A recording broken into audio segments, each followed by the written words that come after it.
नमस्कार दोस्तों, कैसे हैं आप सभी। एक बार फिर से मैं आपका अपने प्लेटफॉर्म कॉम्पिटिटिव हिंदी क्लासेज में बहुत बहुत स्वागत करती हूं। और जैसे कि आप देख रहे हैं, हमारा ये DSSB को जनरल पेपर को लेकर ये सीरीज़ है, सामान्य जानकारी वाली, जीएस वाली, जीके जीएस वाली। तो इसमें हम इतिहास कंप्लीट कर चुके हैं और भारतीय राज्य व्यवस्था एवं संविधान से संबंधित जितने भी क्वेश्चंस प्रीवियस ईयर में आए हुए हैं वो भी हमारे यहाँ पर कंप्लीट हो चुके हैं। तो आज का हमारा टॉपिक होगा विश्व एवं भारत का भूगोल। तो चलिए करते हैं अपनी क्लास को स्टार्ट। आप लोग अगर चैनल पर नए हैं तो चैनल को सब्सक्राइब कर लीजिए, तब आपको हमारी ये क्लासेस डेली समय पर उपलब्ध होती रहेंगी। तो यहाँ हम सबसे पहले पढ़ने वाले हैं विश्व का भूगोल। विश्व के भूगोल के अंतर्गत हमारा टॉपिक होगा ब्रह्मांड और सौरमंडल। क्वेश्चन देखते हैं, स्टार्ट करते हैं क्लास को। क्वेश्चन नंबर 1, चट्टान या फिर बड़े हैं, धातु के बड़े हैं जो ज़्यादातर मंगल और बृहस्पति के बीच में सूर्य की परिक्रमा करते हुए पाए जाते हैं, वे क्षुद्र ग्रह होते हैं। क्षुद्र ग्रह सूर्य की परिक्रमा करने वाले छोटे चट्टानी पदार्थ होते हैं। इनके द्वारा सूर्य की परिक्रमा ग्रहों के समान की जाती है, लेकिन इनका आकार ग्रहों की तुलना में बहुत छोटा होता है, इसीलिए इन्हें लघु ग्रह भी कहा जाता है। मंगल और बृहस्पति के बीच मुख्य क्षुद्र ग्रह बेल्ट, जो कि 1.1 से लेकर 1.9 मिलियन क्षुद्र ग्रह मौजूद होते हैं जिसमें, और जो परिक्रमा कर रहे हैं सूर्य की। फोबोस और डीमोस क्या है? आपसे पूछा जा रहा है कि फोबोस और डीमोस क्या है। ये मंगल के दो चंद्रमा हैं, मंगल ग्रह के दो चंद्रमा हैं, फोबोस और डीमोस, जिन्हें 1877 में खोजा गया था। फोबोस का जो व्यास है वो 22 किलोमीटर है तथा डीमोस का व्यास 12 किलोमीटर है। बुध और शुक्र का कोई भी उपग्रह नहीं है। निम्नलिखित में से चयन करें और सौरमंडल का सबसे गर्म ग्रह कौन सा है। बताना है कि सौरमंडल का यहाँ पर सबसे गर्म ग्रह कौन सा है। ये क्वेश्चन PRT में ही आया है, DSSB में। तो यहाँ देखिएगा, जो सबसे गर्म ग्रह है वो है शुक्र। सौरमंडल का सबसे गर्म ग्रह शुक्र है। शुक्र ग्रह को सांझ का तारा या फिर भोर के तारे के रूप में भी जाना जाता है। शुक्र ग्रह सूर्य के क्रम में दूसरे नंबर का ग्रह है। बुध एवं शुक्र ग्रह के कोई भी उपग्रह नहीं है। शुक्र ग्रह को पृथ्वी की बहन कहा जाता है। शुक्र ग्रह सूर्य की परिक्रमा पूर्व से पश्चिम की ओर करता है। पूर्व से पश्चिम, इस चीज़ को ध्यान में रखेंगे कि जो शुक्र ग्रह है वो सूर्य की परिक्रमा पूर्व से पश्चिम करता है। नेक्स्ट क्वेश्चन बनता है हमारा क्वेश्चन नंबर 4, निम्नलिखित में से कौन सा क्षुद्र ग्रह अगले 10 वर्षों में पृथ्वी के पास से गुजरेगा, और जब यह गुजरेगा तो लोग अपनी नग्न आंखों से इसे देख सकेंगे। क्या होगा वो? एपोफिस। यहाँ पर जो हमारा ग्रह है एपोफिस, ये होगा हमारा क्षुद्र ग्रह, जो कि पृथ्वी के पास से जब गुजरेगा तो हम इसे क्या है, अपनी आंखों से देख पाएंगे। एपोफिस पृथ्वी के निकट एक क्षुद्र ग्रह है जिसका आकार तुलनात्मक रूप से काफ़ी बड़ा है, जिसे हम अपनी नग्न आंखों से भी देख सकते हैं। वर्ष 2004 में खोजे गए इस क्षुद्र ग्रह का नाम अराजकता और अंधेरे के प्राचीन मिस्र के देवता के नाम पर रखा गया। हाल ही में national aeronautics and space administration, जो कि नासा है, ठीक है, ये नासा की फुल फॉर्म है, और ने क्षुद्र ग्रह एपोफिस के कारण आगामी 100 वर्षों तक पृथ्वी को कोई नुकसान नहीं होने की संभावना को खारिज कर दिया है। क्वेश्चन बनता है नेक्स्ट क्वेश्चन नंबर 5 कि इनमें से कौन सी नवीन ऐतिहासिक खोज है। कौन सी इनमें से नवीन ऐतिहासिक खोज है? तो जो नवीन ऐतिहासिक खोज है वो सूर्य की कोर उसकी सतह से 4 गुना ज़्यादा तेज घूमती है। सूर्य की जो कोर है वो सतह से 4 गुना ज़्यादा तेज घूमती है। ये हमारी नवीन ऐतिहासिक खोज है, और ये KVS PGT में ये क्वेश्चन आया हुआ है 2017 में। तो देखिएगा, यहाँ से अगस्त 2017 में वैज्ञानिकों ने एक नवीनतम ऐतिहासिक खोज किया है। ये तब का करंट अफेयर से रिलेटेड क्वेश्चन था, जिसके अनुसार सूर्य का कोर उसकी सतह से 4 गुना तेजी से घूमता है। सूर्य एक तारा है जिसके चारों ओर उपस्थित वायुमंडल को कोरोना कहते हैं, और सूर्य के कोर का तापमान लगभग 1.50 करोड़ डिग्री सेल्सियस होता है। क्वेश्चन नंबर 6, सौरमंडल का सबसे बड़ा ग्रह कौन सा है। सौरमंडल के सबसे बड़े ग्रह की बात करते हैं तो यहाँ बृहस्पति जो है वो सौरमंडल का सबसे बड़ा ग्रह है। बृहस्पति सौरमंडल का सबसे बड़ा ग्रह है। यह सूर्य की दूरी के अनुसार 5वां बड़ा ग्रह है और सूर्य की परिक्रमा 11.9 वर्षों में करता है और अपनी धुरी पर एक चक्कर 9 घंटे 55 मिनट में पूरा कर लेता है। बृहस्पति ग्रह का जो घनत्व है वो 1.31 ग्राम प्रति घन सेंटीमीटर है। गुरुत्वाकर्षण पृथ्वी के गुरुत्वाकर्षण का 5 गुना अधिक है। इसका उपग्रह गैनीमेड सौरमंडल का सबसे बड़ा उपग्रह है। क्वेश्चन नंबर 7, निम्नलिखित में से किसे भोर का तारा कहा जाता है? तो यहाँ शुक्र हमारा सही आंसर होगा। नेक्स्ट क्वेश्चन, शुक्र ग्रह के बारे में देख लीजिए पहले। शुक्र ग्रह सूर्य से दूरी के क्रम में दूसरा ग्रह है, दूसरे नंबर का ग्रह है और इस ग्रह का नामकरण प्रेम और सौंदर्य की रोम देवी वीनस, प्रेम और सौंदर्य की देवी है रोम के अंतर्गत, उसका नाम है वीनस। उसी के नाम पर इनका नाम रखा गया, शुक्र ग्रह का नाम रखा गया है वीनस। और चंद्रमा के बाद यह रात्रि के समय आकाश में सबसे चमकीला प्राकृतिक ग्रह है, जिसे भोर का तारा या शाम का तारा के रूप में संदर्भित किया जाता है। क्वेश्चन 8 नंबर का बनता है हमारा, तारामंडल में कितने ऐसे चमकीले तारे हैं जिसे अर्सा मेजर या फिर ग्रेट बियर के नाम से जाना जाता है? तो ये 7 हैं, 7 चमकीले स्टार हैं तारामंडल में। ऐसे 7 हैं जिनका नाम है अर्सा मेजर या फिर ग्रेट बियर या सप्तऋषि तारामंडल के नाम से जिनको हम जानते हैं। 9 नंबर का क्वेश्चन, निम्नलिखित में से कौन सा ग्रह सूर्य के चक्कर लगाने में सबसे अधिक समय लेता है? तो सूर्य का चक्कर लगाने में जो सबसे अधिक समय लेता है वो है बृहस्पति। सौरमंडल का प्रधान सूर्य है और इसके ग्रहों की कुल संख्या 8 है, जो कि सूर्य से दूरी के क्रम बढ़ते हुए क्रम में इस प्रकार से है कि बुध, शुक्र, पृथ्वी, मंगल, बृहस्पति, शनि, अरुण और वरुण। ये याद रखेंगे, अरुण और वरुण। आगे देखिएगा, बृहस्पति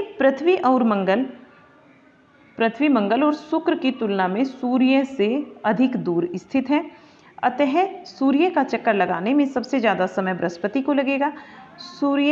बृहस्पति जो है वो सूर्य का एक चक्कर लगाने में 11.9 वर्ष का समय लेता है और सौर परिवार में बृहस्पति सबसे बड़ा ग्रह है, जिसके जो है वर्तमान में उपग्रहों की अगर संख्या जानते हैं 79 होगी। इसके उपग्रहों की संख्या वर्तमान में 79 है।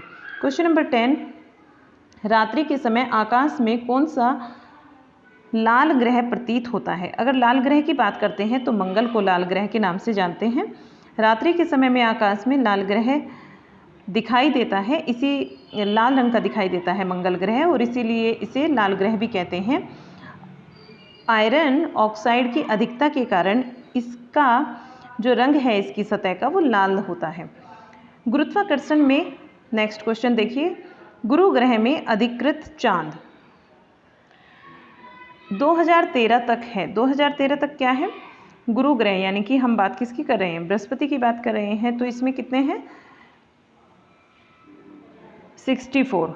यहाँ हमारा सही आंसर होगा 64। गुरु ग्रह के अधिकतर जो चांद है, उपग्रह हैं, वो 2013 तक की बात करते हैं तो 64। अभी हमने कितना देखा है? 79 देखे हैं, लेटेस्ट 79 देखे हैं। और अगर 2013 तक बात करते हैं, ये उसके बाद के हैं 79, इसमें जो भी प्लस हुए हैं तब तक थे 64। तो गुरु ग्रह को बृहस्पति ग्रह के नाम से जाना जाता है और बृहस्पति सूर्य का 5वां और सौरमंडल का सबसे बड़ा ग्रह है। वर्तमान में बृहस्पति के उपग्रहों की जो संख्या है वो 79 है और 2013 तक थी 64। क्वेश्चन नंबर 12 देखिएगा, निम्नलिखित में से कौन सा ग्रह सूर्य की एक परिक्रमा करने में अधिकतम समय लेता है? सूर्य की एक परिक्रमा करने में सबसे अधिक समय लेता है तो वो कौन सा ग्रह है? इनमें से है वो बृहस्पति। अभी हम ऊपर देखा इसको, बृहस्पति जो है यहाँ सूर्य की परिक्रमा करने में सबसे अधिक समय लेता है। जो हमारे पहले शुक्र, आपका बुध और पृथ्वी, मंगल, इनमें जो है बृहस्पति है। अगर इनके कंपैरिजन करते हैं, बृहस्पति ग्रह सूर्य की दूरी के अनुसार 5वां ग्रह है। दूरी से देखा जाए तो 5वां सबसे 5वें नंबर का ग्रह है और आकार तथा द्रव्यमान में काफ़ी बाकी जो ग्रह हैं उनमें सबसे बड़ा ग्रह है। अगर आकार में देख लिया जाए तो ये सबसे बड़ा ग्रह है। यह ग्रह सूर्य की एक परिक्रमा करने में अधिकतम समय जो लेता है वो 11.9 वर्ष का समय लेता है। अपनी दूरी पर सबसे ज़्यादा तेज गति से यह घूमता है और अपनी दूरी पर एक चक्कर को ये 9 घंटे 55 मिनट में पूरा कर लेता है। क्वेश्चन नंबर 13 देखिए, पृथ्वी के डैश के कारण दिनों रात होते हैं। पृथ्वी के घूर्णन के कारण दिनों रात होते हैं, वो घूर्णन है पृथ्वी का घूर्णन। अपने अक्ष पर जब पृथ्वी घूमती है, पृथ्वी सदैव अपने अक्ष पर पश्चिम से पूर्व की ओर घूमती है। शुक्र ग्रह कैसे घूमता है? पूर्व से। शुक्र ग्रह कैसे घूमता है? पूर्व से पश्चिम की ओर घूमता है, पूर्व से पश्चिम की ओर। और पृथ्वी कैसे घूमती है? पृथ्वी पश्चिम से पूर्व की ओर घूमती है, इसको ध्यान रखेंगे। पूर्व की ओर एक लट्टू की भांति घूमती है। पृथ्वी जो है, पृथ्वी के इस गति से घूमने को ही घूर्णन गति या फिर दैनिक गति कहते हैं और पृथ्वी पर इस गति के कारण ही दिन रात होते हैं। पृथ्वी में स्वयं अपना प्रकाश नहीं है, बल्कि वह सूर्य के प्रकाश से ही प्रकाशित होती है। इसीलिए जो हिस्सा सूर्य के सामने होता है वहाँ दिन होता है और जो हिस्सा सूर्य के पीछे होता है, सूर्य से मतलब पीछे होता है, सामने नहीं होता, वहाँ क्या होती है? रात होती है। पृथ्वी का आकार, पृथ्वी का आकार कैसा है? जियोड़ आकार है पृथ्वी का। कैसा आकार है? जियोड़ आकार है। इसके बारे में भी देखते हुए चलेंगे। पृथ्वी का आकार जियोड़ है और टॉलमी ने 1543 में भूकेंद्रीय सिद्धांत दिया था, जिसके अनुसार समस्त ब्रह्मांड के केंद्र में पृथ्वी है। समस्त ब्रह्मांड के, ध्यान रखेंगे, ये किसका कथन है? टॉलमी का है। और उन्होंने कहा था कि समस्त ब्रह्मांड के केंद्र में पृथ्वी है। और कोपरनिकस ने सूर्य केंद्रीय सिद्धांत दिया था। भूकेंद्रीय सिद्धांत की अगर बात करते हैं, भूकेंद्रीय सिद्धांत टॉलमी का है और सूर्य केंद्रीय सिद्धांत जो है वो कोपरनिकस का है। इनके अनुसार समस्त ब्रह्मांड के केंद्र में सूर्य है। कोपरनिकस के अनुसार समस्त ब्रह्मांड के केंद्र में सूर्य, टॉलमी के अनुसार भूमि जो है वो समस्त ब्रह्मांड के केंद्र में है पृथ्वी। ठीक है, ये टॉलमी का था। तो पृथ्वी सौरमंडल में आकार में 5वां सबसे बड़ा ग्रह है। अगर बात करते हैं आकार की, 5वें नंबर पर दूरी के हिसाब से देखा जाए तो बृहस्पति, और 5वें नंबर पर ही आकार के हिसाब से देखा जाए तो वहाँ पृथ्वी होगा। 15 नंबर का क्वेश्चन देखिए, पृथ्वी का वो स्थान जहाँ दिन की लंबाई और रात की लंबाई पूरा वर्ष एक समान रहती है, वो है कौन सा भाग है? भूमध्य रेखा पर रहती है। भूमध्य रेखा वह स्थान है जहाँ पर दिन व रात की लंबाई पूरे वर्ष एक समान रहती है, क्योंकि प्रकाश जो है वो वृत्त सदैव एक 2 बराबर भागों में बटा रहता है। विषुवत रेखा यानी कि भूमध्य रेखा का आधा भाग प्रत्येक स्थिति में प्रकाश प्राप्त करता है। आधा भाग क्या करता है? हर स्थिति में प्रकाश को प्राप्त करता है। क्वेश्चन नंबर 16, पृथ्वी के चारों ओर चंद्रमा की गति डैश के कारण होती है। चंद्रमा की गति किसके कारण होती है? तो अभिकेंद्रक बल के कारण होती है। पृथ्वी के चारों ओर चंद्रमा की गति अभिकेंद्रक बल के कारण होती है। अभिकेंद्रीय बल से तात्पर्य ऐसे बल से है जो किसी वस्तु को वृत्तीय पथ में घूमने में मदद करती है। अभिकेंद्रीय बल के उदाहरण देख लीजिए। रस्सी में गेंद को बांधकर रस्सी के एक छोर को पकड़कर घुमाना। जब हम एक रस्सी ले लेंगे, ये हमने ले ली रस्सी और इसमें यहाँ पर एक गेंद बांध ली और इसके एक छोर को, रस्सी के एक छोर को पकड़ के जब आप घुमाओगे तो वो ऐसे ऐसे घूमता रहेगा। ठीक है, ऐसे ऐसे आके आपका घूमता रहेगा। तो चारों तरफ से वो होता है अभिकेंद्रीय, आपका रस्सी अभिकेंद्रीय बल। और गोल घूमते झूले पर बैठे लोग, जैसे कि गोल गोल कोई झूला है वो गोल गोल ऐसे घूमता है, हिंडोला टाइप, तो वहाँ क्या होगा? उस पर बैठे हुए लोग। परमाणु के इलेक्ट्रॉन की गति समतलीय वृत्तीय पथ पर कार की गति। ठीक है, तो ये हो गया आपका, यहाँ ब्रह्मांड से संबंधित यही क्वेश्चंस बनते थे। अब जो हम क्वेश्चन करेंगे वो अक्षांश व देशांतर से संबंधित करेंगे। चलिए क्वेश्चन नंबर 17। क्वेश्चन नंबर 17 में दिया गया है कि भारतीय मानक समय ग्रीनविच के माध्य समय से कितना आगे है? तो 5.5 घंटे हमारा राइट आंसर होगा। यहाँ पर 5.5 घंटे आगे हैं। साधारणतः देश के मध्य भाग से गुजरने वाली देशांतर रेखा पर स्थानीय समय को पूरे देश का मानक समय कहते हैं और भारत में इलाहाबाद के नैनी के समीप से गुजरने वाली 82 डिग्री 30 मिनट पूर्वी देशांतर के स्थानीय समय को भारतीय मानक समय कहा जाता है। यह ग्रीनविच के मध्य समय से 5.5 घंटे आगे है। क्वेश्चन नंबर 18, एक पूरे वर्ष में सूर्य से आने वाली ऊर्जा की कुल मात्रा निम्न में से किसके निकट सर्वाधिक होती है? जो पूरे वर्ष में सूर्य से आने वाली जो ऊर्जा है वो होती है हमारी भूमध्य रेखा के निकट। भूमध्य रेखा यानी कि विषुवत रेखा पर वर्ष भर में सूर्य की किरणें सीधी पड़ती हैं और यह सूर्य से आने वाली भूमध्य रेखा की कुल मात्रा यहाँ सर्वाधिक होती है। भूमध्य रेखा पर रात और दिन बराबर होते हैं। भूमध्य रेखा में सर्वाधिक वर्षा एवं आर्द्रता पाई जाती है। भूमध्य रेखा में क्या होता है? सर्वाधिक वर्षा पाई जाती है, आर्द्रता पाई जाती है। यहाँ पाए जाने वाले वन सदाबहार वन कहलाते हैं। विषुवत रेखा के 23 डिग्री उत्तर में कर्क रेखा और 23 डिग्री दक्षिण में क्या होती है? मकर रेखा होती है। इसको ध्यान में रखते हुए चलेंगे। नेक्स्ट, उष्णकटिबंधीय निम्नलिखित में से उष्णकटिबंध जो है वो निम्नलिखित में से किन अक्षांशों के बीच में होता है? उष्णकटिबंध की बात करते हैं। 23 डिग्री उत्तरी अक्षांश और 23 डिग्री आपका दक्षिणी अक्षांश हमारा राइट आंसर होगा। इसकी व्याख्या देखिए। भूमध्य रेखा के उत्तर में 23 डिग्री अक्षांश को कर्क रेखा, 23 डिग्री दक्षिण में दक्षिणी अक्षांश को मकर रेखा कहते हैं और इन आयन वृत्तों के मध्य स्थित क्षेत्र को उष्णकटिबंधीय क्षेत्र कहते हैं। इस क्षेत्र में सूर्य वर्ष में 2 बार शीर्ष पर चमकता है तथा इस भाग का मौसम जो है वो सदैव गर्म रहता है। नेक्स्ट देखिएगा क्वेश्चन, निम्नलिखित में से किसे भारत के मानक देशांतर के रूप में जाना जाता है? अगर मानक देशांतर की बात होती है तो 82.5 डिग्री हमारा पूरब, ये राइट होगा। भारत का मानक समय इलाहाबाद के नैनी से गुजरने वाली 82.5 डिग्री पूर्वी देशांतर को माना जाता है, जो कि ग्रीनविच के समय से 5.5 घंटे आगे है। 82 डिग्री पूर्वी देशांतर 5 राज्यों से होकर गुजरता है, जो कि उत्तर प्रदेश, मध्य प्रदेश, छत्तीसगढ़, ओडिशा और आंध्र प्रदेश से होकर गुजरती है। नेक्स्ट क्वेश्चन 21, अगर 1 डिग्री के अंतराल पर अक्षांश रेखा को खींचा जाता है, चिन्हित किया जाता है, तो उत्तरी गोलार्ध में उनकी कुल संख्या कितनी होती है?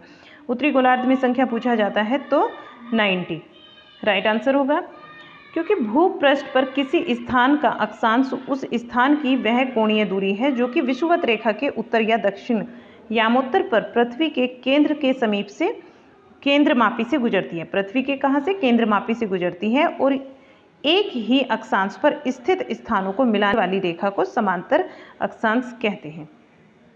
यदि अक्षांश समांतरों को 1 डिग्री के अंतराल पर खींचते हैं तो उत्तरी एवं दक्षिणी दोनों ही गोलार्धों में 89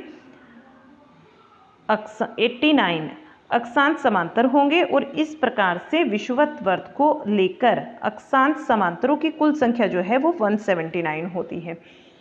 कुछ लोग यहाँ कंफ्यूज्ड होते हैं और उसको लगा देते हैं 180, लेकिन 180 नहीं होती। कितनी होती है? 179 होती है।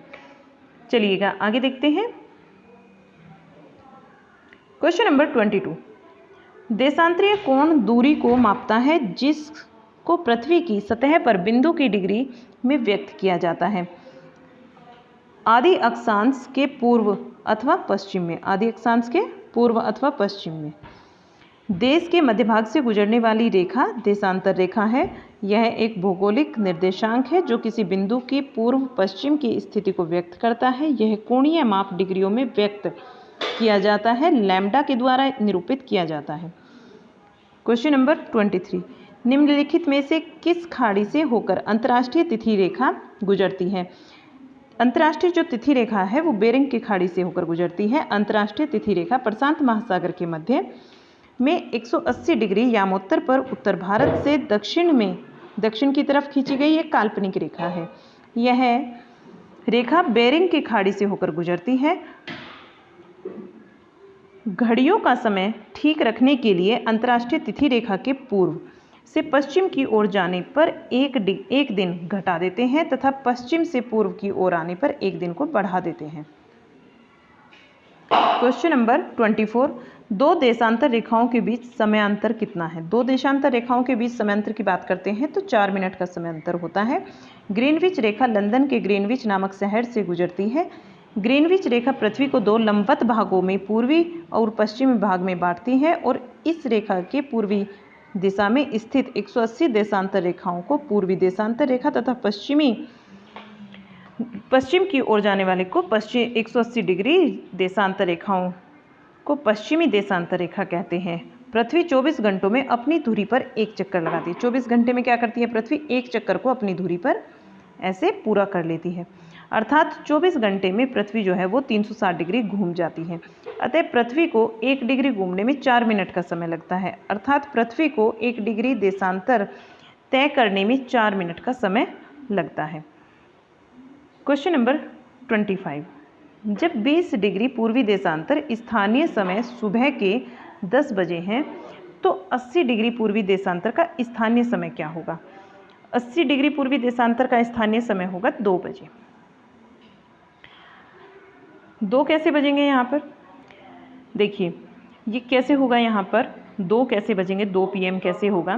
तो 2 PM के लिए हमें पता है कि जब 20 डिग्री पूर्वी देशांतर की बात होती है तो सुबह के 10 बजते हैं, यानी कि 20 डिग्री में सुबह के बजते हैं 10 AM, 10 आपका AM की बात कर लेते हैं।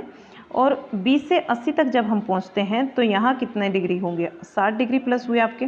60 डिग्री का मल्टीप्लाई कर दीजिए, 60 डिग्री का मल्टीप्लाई कर दीजिए आप 4 से, कितना आ जाएगा 240। 240 को डिवाइड कर दीजिए 6, आप इसे 6 से ही कर दीजिए, 60 से कर दीजिए या 6 से कर दीजिए, बात एक ही है। देखिए कैसे, 6 चौक 24, 0 से 0 कट जाएगा, 60 से करेंगे तो 0 से 0 कट गया और 6 से 24 को काटा आपने तो यहाँ पर आ गया 4, यानी कि 4 घंटे आ गया। आपने घंटे में बदल लिया ना मिनट को, तो यहाँ पर कितना आ गया 4 घंटे आ गया। अब आप 10 में 4 घंटे प्लस कर दीजिए, 10 से 1 घंटा 11, 12, फिर आपका 1 और 2, इसलिए दोपहर के 2 बजेंगे। यहाँ पर जो राइट आंसर होगा हमारा वो दोपहर के 2 होगा। तो ये इसी की व्याख्या है। अब आ जाता है हमारा टॉपिक स्थल मंडल और जल मंडल, जो कि हम नेक्स्ट क्लास में करेंगे। कैसा लगा आपको क्लास बताइएगा कमेंट बॉक्स में लिख के। पसंद आया लाइक शेयर कीजिएगा, चैनल पर नए हैं तो सब्सक्राइब कर लीजिए। मिलते हैं नई क्लास में, तब तक के लिए टाटा बाय बाय।